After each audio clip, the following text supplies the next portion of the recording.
1879 में एक 16 साल का लड़का अपने बाप के खेतों को छोड़कर डेट्रॉइट की ओर निकल पड़ता है, जब केवल मीन्स ऑफ ट्रांसपोर्ट ट्रेन्स और हॉर्स कैरेजेस हुआ करती थी। तब के समय में ऑटोमोबाइल को रेसिंग मशीन्स के तौर पर अमीर लोगों के पास देखा जाता था, लेकिन किसी को ये नहीं पता था कि एक किसान का बेटा अपनी ऑटोमोबाइल इंडस्ट्री खोलकर हाफ से ज्यादा गाड़ियां इस जमीन पे अपने नाम की चलाएगा और पूरी तरह से ऑटोमोबाइल इंडस्ट्री को ही बदल के अपना शुमार अमेरिका के अमीर आदमी की लिस्ट में टॉप पे कर देगा। हेनरी फोर्ड 30 जुलाई 1863 को मिशिगन में पैदा हुए। इनके फादर विलियम फोर्ड पेशे से एक फार्म चलाते थे, जहां इनकी पूरी फैमिली रहती और काम किया करती थी। विलियम के 6 बच्चे थे, जिसमें हेनरी सबसे बड़ा था। हेनरी से एक्सपेक्ट था कि वो बड़ा होकर फार्म को संभालेगा और फैमिली के बिजनेस को आगे तक ले जाएगा, लेकिन हेनरी को कोई भी दिलचस्पी इस बिजनेस में ना थी, क्योंकि तब के समय में फार्मिंग एक लेबर इंटेंसिव स्लो और रिग्रेस काम हुआ करता था। तब भी हेनरी अपनी माँ की वजह से फार्म के काम में हेल्प करता था। जैसे बाकी बच्चे स्कूल जाते हैं, दोस्त बनाते हैं, हेनरी को स्कूल जाना तक पसंद नहीं था और कभी 8th क्लास को पास नहीं कर पाए। वो प्रेफर करता था चीजों को खुद ब खुद सीखना, जिससे यंग एज से ही उसका इंटरेस्ट मैकेनिक्स से जुड़ गया। उसके अंदर मशीन्स की इतनी क्यूरियोसिटी बढ़ी कि जब भी कुछ उसको मशीन्स के बारे में पढ़ने को मिलता वो सब पढ़ लेता। 12 साल की उम्र में इसके पापा विलियम एक पॉकेट वॉच इन्हें गिफ्ट करते हैं, जिसको हर दिन ये पुर्जे पुर्जे अलग करके वॉच मूवमेंट्स को समझकर वापस से जोड़ देता था। यहाँ तक कि अपने दोस्तों की रिलेटिव्स की खराब वॉचेस को लेकर ही ठीक कर देता था, जिस वजह से आसपास के लोग भी खराब वॉचेस को ठीक कराने के लिए हेनरी के पास पहुँचते। जब हेनरी 13 साल के हुए तब इसने स्टीम इंजन को पहली दफा देखा। मशीन की क्यूरियोसिटी तो थी ही इसके पास, तब इसकी क्यूरियोसिटी ऑब्सेशन में बदल गई और अगले कई सालों तक ये अब इसकी हॉबी बन चुकी थी। और फिर 2 सालों के बाद फाइनली स्टीम इंजन को बना देते हैं, लेकिन तभी इनकी लाइफ में इनकी माँ की इलनेस से डेथ हो जाती है। हेनरी अपनी माँ के सबसे बेहद करीब थे, जिससे इनको काफी ज्यादा दुख हुआ। अब फार्म के लिए उसकी नफरत और बढ़ने लगी, क्योंकि उसकी अपनी माँ की यादों से वो फार्म भरा पड़ा था, जिसे हेनरी देखकर और भी डिप्रेस रहने लगता। जैसे ही हेनरी 16 साल के हुए, अपने फादर की विशेस के अगेंस्ट अपनी चीजों को पैक करके उस विलेज से निकलकर डेट्रॉइट के लिए रवाना होते हैं। डेट्रॉइट तब तेजी से सिटी ऑफ इंडस्ट्री बन रहा था और इंडस्ट्रीज काम के लिए यंग इंजीनियर्स की तलाश में थी। वहीं एक car company Michigan car company works Henry को जॉब पे रखती है, मगर अनफॉर्चुनेटली 6 दिनों के बाद हेनरी को जॉब से बाहर करा जाता। बिना जॉब के कुछ दिनों बाद उसे अप्रेंटिस के तौर पे James flower and brothers machine shop में जॉब मिलती है, जहां इसको हर हफ्ते $2 और कुछ सेंट्स मिलते, लेकिन वो काफी नहीं थे इसके रेंट को कवर करने के लिए। तभी रेंट को कवर करने के लिए हेनरी चाइल्डहुड ऑब्सेशन का इस्तेमाल करते हैं और वॉच रिपेयरिंग का काम हर दिन 6-6 घंटे किया करते थे, जिससे ये और $3 हफ्ते का कमाता।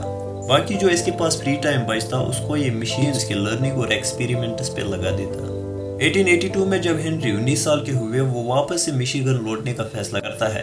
तब भी उसको फार्मिंग में कोई दिलचस्पी ना थी। वो थोड़ा बहुत टाइम इसमें दे देता, बाकी सारा टाइम अपना खेलने और मशीन्स के एक्सपेरिमेंट्स पे लगा देता। लकीली इसके पापा ने एक बार पोर्टेबल स्टीम इंजन खरीदा था, जो फार्मर्स के लिए तब के वक्त में एक नॉर्म बन चुका था।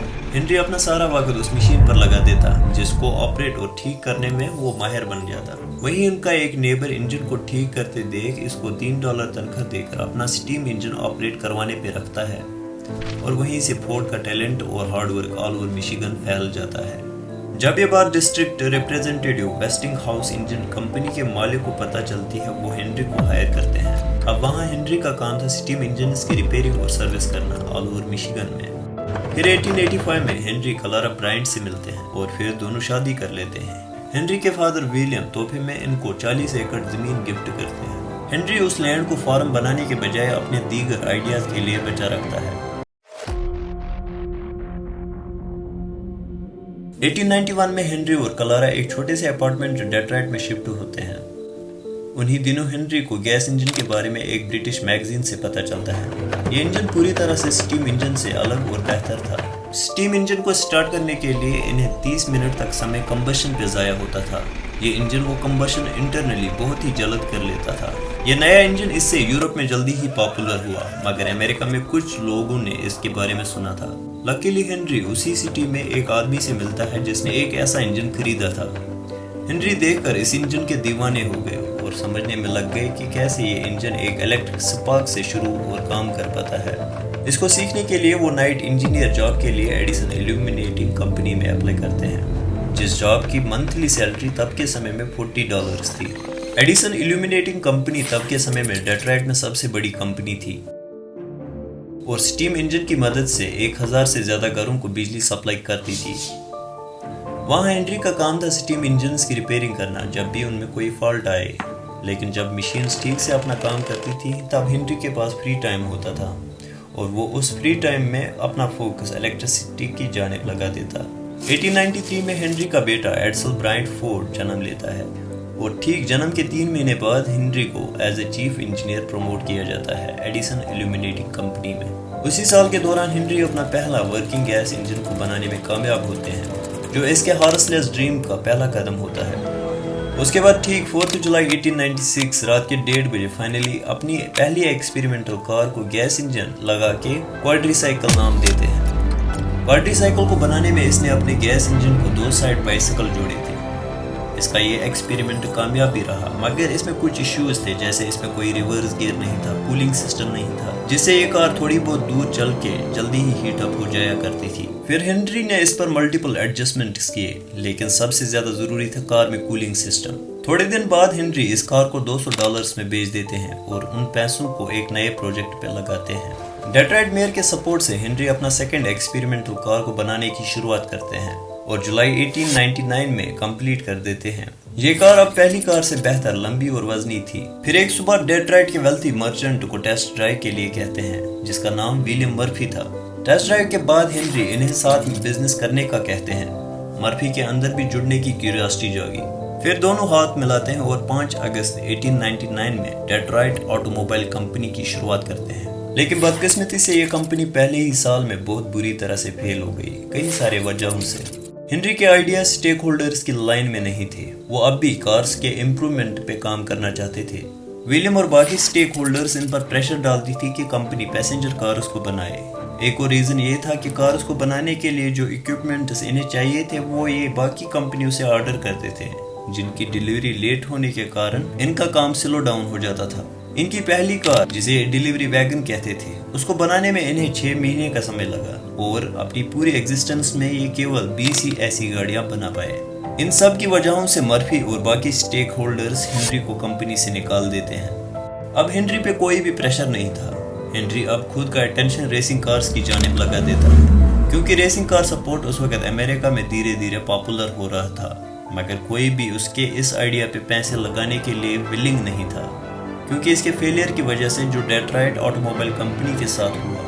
लेकिन थोड़े बहुत इन्वेस्टर लाके हेनरी 1 साल बाद Ford newly design racing car से अलेक्जेंडर विंटन्स की कार को हरा देते हैं और उस वक्त के leading national driver grass point को भी हरा देते हैं। और तब स्टेक होल्डर्स दूसरी बार वापस से मर्फी और बाकी स्टेक होल्डर्स हेनरी के बिजनेस मॉडल पर पैसे लगाने के लिए तैयार होते हैं, जिससे जन्म होता है फोर्ड मोटर कंपनी का। मगर कुछ वक्त बाद हेनरी की पोजीशन फिर से डगमगाने लग गई, क्योंकि वो सिर्फ रेसिंग कार्स पे फोकस्ड था, जिस वजह से फिर से स्टेक होल्डर्स का इंटरेस्ट भटकने लगा। स्टेक होल्डर्स चाहते थे कि हेनरी रेसिंग कार्स के साथ साथ पैसेंजर कार्स भी बनाए, ताकि हेनरी फोर्ड कंपनी एक लार्ज ग्रुप को टारगेट कर सके। तब मर्फी और बाकी इन्वेस्टर गुस्से में आकर एक और हेनरी को सामने लाते हैं, हेनरी मॉर्टन लीलैंड, और हेनरी फोर्ड की जगह पर चुनते हैं। फोर्ड को ये पसंद नहीं था कि कोई गैर आकर इसकी जगह को छीन ले, जिस वजह से वो कंपनी से रिजाइन करते हैं और फिर कंपनी इन्वेस्टर्स का सुन के एक नया मॉडल कैडिलैक बना देती है और कंपनी का नाम भी हेनरी फोर्ड से कैडिलैक मोटर्स कर देती है। हेनरी और इसके साथ एक racing cyclist Tom Cooper racing cars को बनाना जारी रखते हैं और 1902 में 80 हॉर्स पावर कार फोर्ड 999 को प्रोड्यूस करके विंटन्स कार को फिर से हरा देते हैं। 1904 में एक और ऐसी कार बना देते हैं जो अमेरिका में तमाम रिकॉर्ड्स को ब्रेक करती है, जिसकी top speed 91.4 miles per over की थी। हेनरी को अब एक best American racing car designer माना गया। इन रिकॉर्ड्स और विक्ट्रीज की वजह से उसकी रेपुटेशन काफी बढ़ गई। उसको पता था इन्वेस्टर्स अब उसकी तरफ आएंगे, जिस वजह से वो अपनी तीसरी कंपनी को खोलने की शुरुआत करते हैं। 11 लोगों के सपोर्ट और फाइनेंशियल बैकिंग से, specially coal dealer Alexander Young, Malcolmson, इन सब की मदद से अपनी तीसरी company Ford and Malcolmson limited की शुरुआत करते हैं। बाद में उसका नाम फोर्ड मोटर कंपनी में तब्दील किया जाता है। पिछले 2 अटेम्प्ट्स में फेल होने के बाद अब वो डिटरमिन हो गए और अब फेल नहीं होना चाहते थे। फोर्ड अब अपना अटेंशन एक ऐसी व्हीकल को बनाने में लगाते हैं जो एक कॉमन मैन भी खरीद सके। तब के टाइम में व्हीकल को ओन करना लग्जरी होता था और केवल वेल्थी लोग ही खरीद पाते थे, क्योंकि तब के टाइम में उनको बनाने में वैसे ही स्किल्ड इंजीनियर्स लगते थे और वो कार्स ज्यादातर रेसिंग के लिए होती थी। अपनी कंपनी को स्टार्ट के बाद हेनरी एक स्टेटमेंट इन्वेस्टर्स और स्टेक होल्डर्स के लिए प्रोवाइड करते हैं और उसमें ये कहते हैं कि मैं ऐसी कार्स बनाऊंगा जो ग्रेट मल्टीट्यूड के लिए अप होंगी, जिसको बेहतर से बेहतर इंजीनियर्स और मटेरियल्स से बनाया गया होगा, जिनकी कॉस्ट भी अफोर्डेबल होगी, जो हर एक कॉमन मैन खरीद पाए। हेनरी इसके लिए बेस्ट मैन को हायर करते हैं जिनको हेनरी के विजन पे पूरा भरोसा था। डिजाइन के लिए हेनरी एक से बढ़ के एक 20 डिजाइन तैयार करते हैं और फाइनली एक डिजाइन को तैयार करके कार को मॉडल ए नाम दे देते हैं और अगले 5 सालों तक मॉडल ए पर काम करते हैं, उस पर इम्प्रूवमेंट्स करते हैं। इन 5 सालों की इम्प्रूवमेंट में न सिर्फ डिजाइन बल्कि हर एक कार के पार्ट्स को बेहतर से बेहतर बनाया गया। फिर इम्प्रूव्ड वर्जन मॉडल एन को लोगों के सामने पेश करा। एक काम हेनरी अपने फेलियर की वजह से सीख चुका था, वो था एक कंपनी से मैन्युफैक्चरिंग। अलग अलग कंपनी से पार्ट्स लाना इनके लिए इनकी प्रोसेस को ही स्लो डाउन करता था, जिस वजह से हेनरी मशीन शॉप ही डेट्रॉइट में खोल देते हैं। शिकागो में एक ट्रिप के दौरान हेनरी पहली दफा असेंबली लाइन कंसेप्ट को देखते हैं और तब उसके दिमाग में बत्ती जलती है और उसको ये आइडिया आता है कि अगर मैं असेंबली लाइन को अपने बिजनेस के साथ जोड़ दूं तो हम एक दिन में बहुत सारी गाड़ियां बना सकते हैं। हेनरी को एक कार की प्रोडक्शन में कई सारे दिन लगते थे, जो एक रीजन था इसके पिछले 2 बिजनेस फेलियर का। तभी हेनरी असेंबली लाइन कंसेप्ट को बिजनेस में 1904 में और इन्वेस्टर्स से पैसा रेज करके असेंबली लाइन फैक्ट्री खोल देते हैं, जहां ये और 300 मैन को हायर करके असेंबली लाइन को अंजाम देते थे। और तब के टाइम में मॉडल एन वो पहली ऐसी कार थी जिस पर असेंबली लाइन की शुरुआत हुई और इनकी प्रोडक्शन इससे तब के टाइम में 5 गुना और बढ़ गई, जिससे इनकी car best selling car US में बन गई। हेनरी के साइट्स अब और भी बड़े चीजों पे जा रहे थे। 1905 में हेनरी अब खुद का एक मैन्युफैक्चरिंग कंपनी खोल देते हैं, जिसमें ये खुद के इंजन्स, ट्रांसमिशंस और तमाम वो चीजें जिससे एक कार बनती है खुद तैयार करते हैं। इनकी बिल्ड क्वालिटी को और बेहतर बनाने के लिए हेनरी वेनेडियम स्टील को चूज करते हैं, जिससे कार्स की बिल्ड क्वालिटी और बेहतर बन गई। ये हेनरी की एक ऐसी डिस्कवरी थी जिसने हवा का रुख इनकी जानिब मोड़ा। वेनेडियम स्टील एक ऐसा स्टील है जो इनके पुराने स्टील से 3 गुना मजबूत और कम वजनी है। इस मैन्युफैक्चरिंग प्लांट में हेनरी वेनेडियम स्टील का यूज करके एक नए मॉडल को लॉन्च करते हैं, मॉडल टी, एक ऐसी कार जो ह्यूमन हिस्ट्री में तब के टाइम में सबसे ज्यादा सक्सेसफुल रही और यूएस में फैन फेवरेट कार बन गई। इसके रिलीज डेट के बाद ही 15,000 ऑर्डर्स इन्हें यूएस से ही मिले और तब Ford motor company number 1 car making company US में बन गई।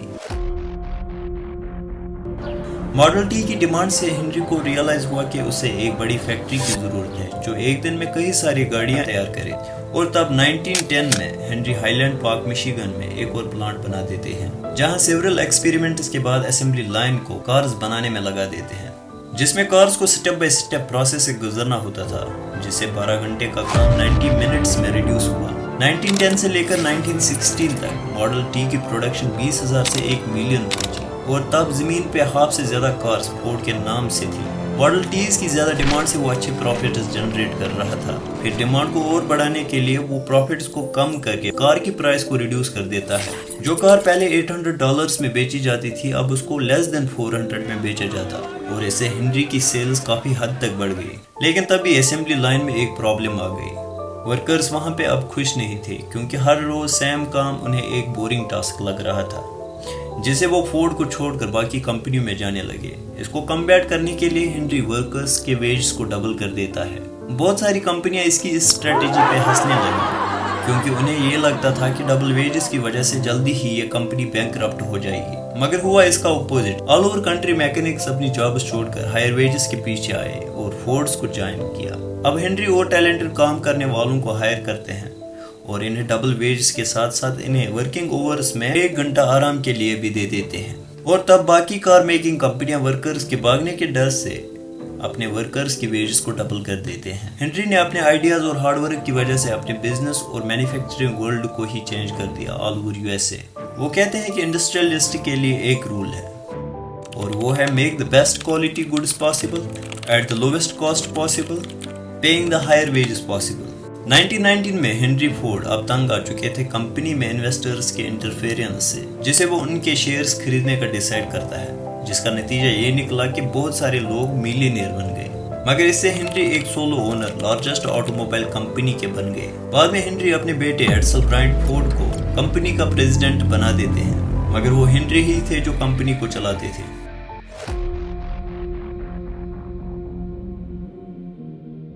हेनरी को अब भी बिलीव था कि लोग अभी भी मॉडल टी को चाहते हैं। बाकी गाड़ियों को वो इग्नोर कर रहे थे जिनकी पॉपुलैरिटी बढ़ रही थी, जैसे शेवरोले।